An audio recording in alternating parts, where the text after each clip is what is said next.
it's Jen for the love of Iris. Welcome to another day of our 31 days of Halloween.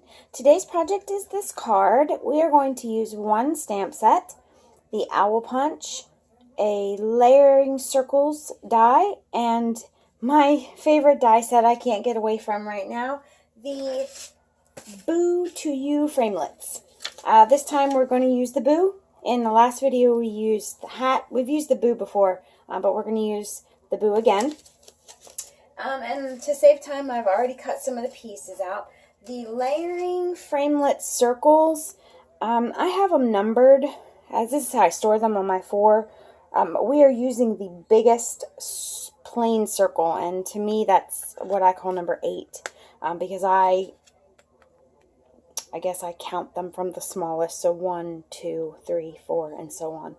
And this, to me, is number 8. It is the biggest circle, and it measures, in case you don't have this die set, it measures 3 inches. So if you need a 3-inch circle, I've gone ahead and punched out the Boo, so saving, or not punched it out, but ran it through the Big Shot, and I have gone ahead and assembled the owl's eyes, because that takes forever for me.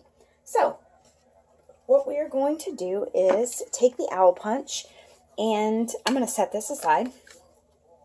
I'm going to take some basic gray cardstock and just do one whole punch of the Owl Punch. We're not going to need every piece. The only thing we're going to need is the body and the belly, but it's just easier for me to make one whole punch than it is to try and punch specific things. If you save your little pieces, your little eyes and things, I keep mine in a little bag. I call it the body bag. And then I just pull out whatever pieces extra I may have laying around, like black circles that I can use for eyes later. Just little bits and pieces that help me. So, okay, what I'm going to do first is I am going to take a piece of Island Indigo. I'm going to set all these pieces aside. Island Indigo, this is going to be my card base, and it is 4 1/4 by 5 1/2. I'm probably going to end up trimming this down, but for right now I'm just going to leave it the way it is. Take some Island Indigo ink and a sponge, and sponge around the corner, or the edges rather, sorry, just to kind of ink it up a little bit, make it look a little bit more like a night sky.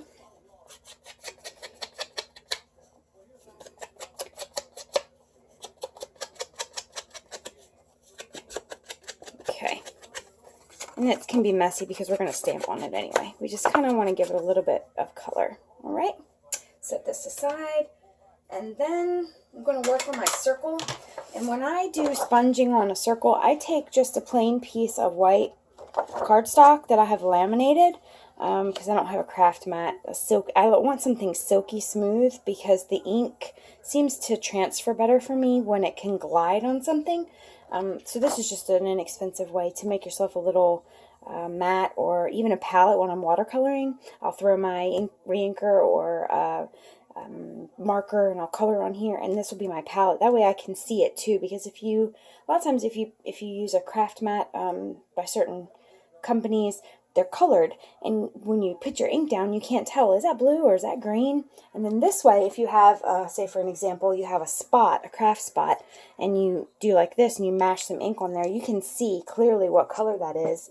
And then if you take this one, you can see that those are 2 different colors. Sometimes if you use a craft mat that has a color to it, it's very difficult to tell the 2 colors apart. So I found that works very well for me.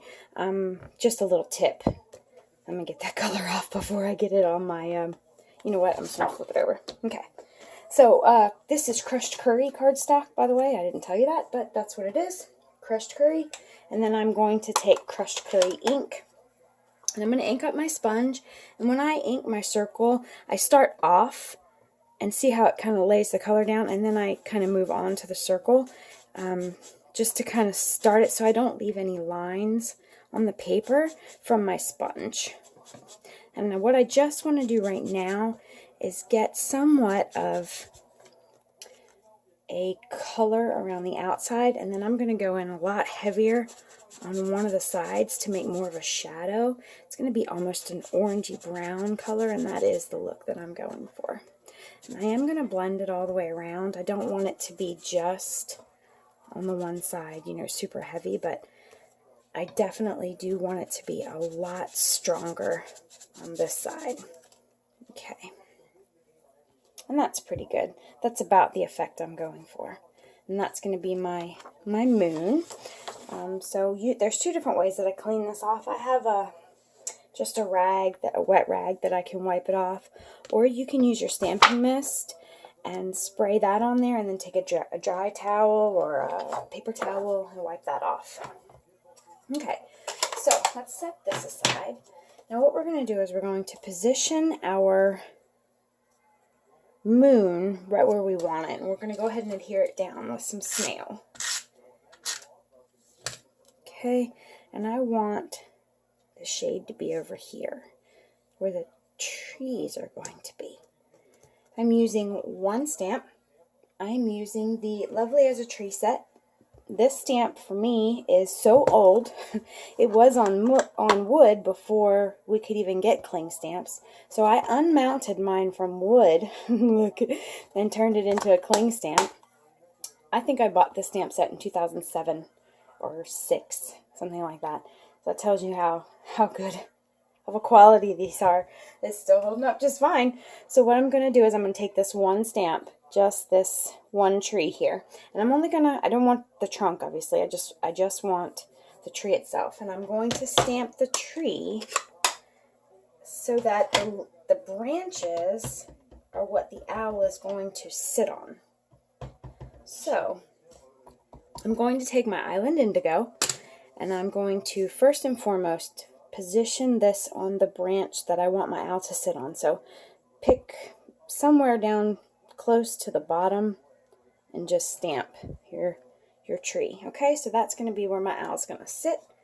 And then the rest, I'm just going to randomly stamp. Maybe one down here, and then stamp off. How about one up here? And then stamp off and do one here. Stamp off twice and one there.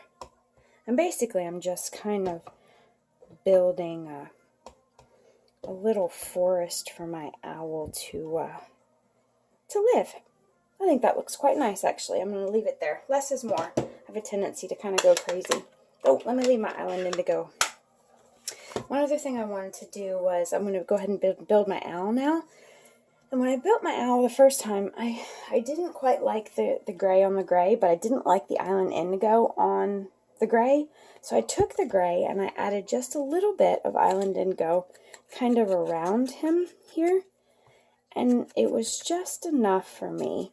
I could still see the gray underneath, but it had just a hint of the Island Indigo to tie everything together. So that should do. Now I'm going to glue my belly to him.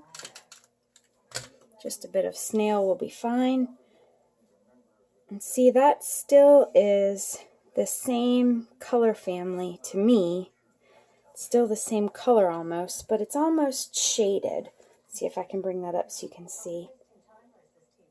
See, it's got a little bit of color just around the edge, and that's just enough for me. Not too much, not too little.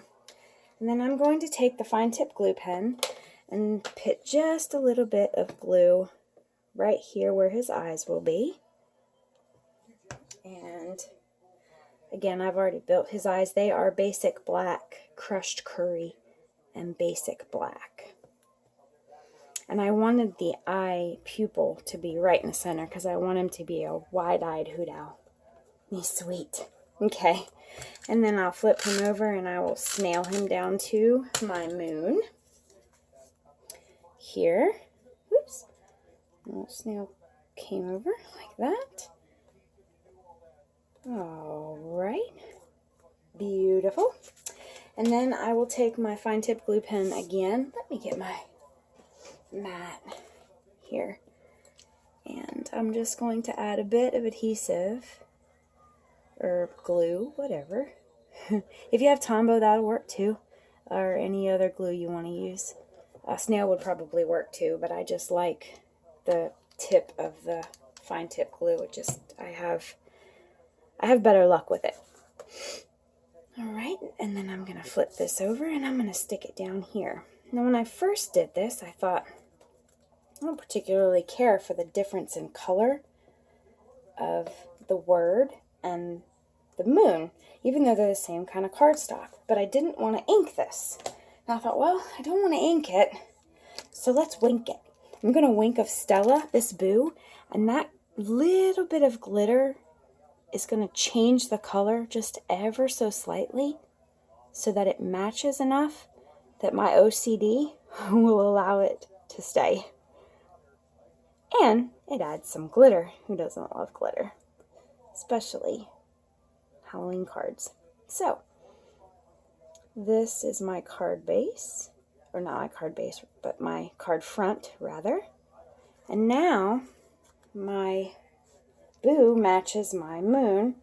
And you can see all that gorgeous shimmer in there from the Wink of Stella. Lovely. Now all we have to do is add it to a card base. And of course, I didn't cut a card base. So, I'll do that right now. My card bases, I always use Thick Whisper White, and I cut them at 4 1/4 by 5 1/2. So, I cut this at 4 1/4 and score it at 5 1/2. And with the Thick Whisper White, you do want to score it, because if you don't, it will crack. And get my, I probably won't need my bone folder, it'll be fine. I'll just use my knuckles, it'll be fine. And then throw some snail on the back here. And stick this to my card front. Now this one is the full card panel. This other one I trimmed down a little bit. But there you have it. Sweet little, let's take this off. There we go. Cute little Halloween owl cards. I wish it said who. That would have been really cute instead of boo. Maybe on the inside I can make it say who. And then say boo hoo. I think I'll do that. Well, anyway, thanks for joining me for another day of our 31 Days of Halloween. See you next time. Bye.